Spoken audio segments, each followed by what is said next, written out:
پیش ارباب خیرد مایه ایمان ادب است.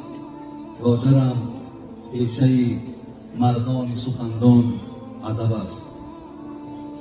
بی ادب را به سماوات بقا منزل نیست، در سماوات بقا منزل مردان ادب است.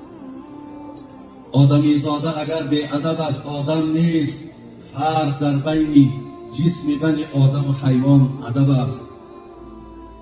هر دم از عقل سؤالی که بگو ایمان چیست، عقل بر گوش دلم گفت که ایمان ادب است.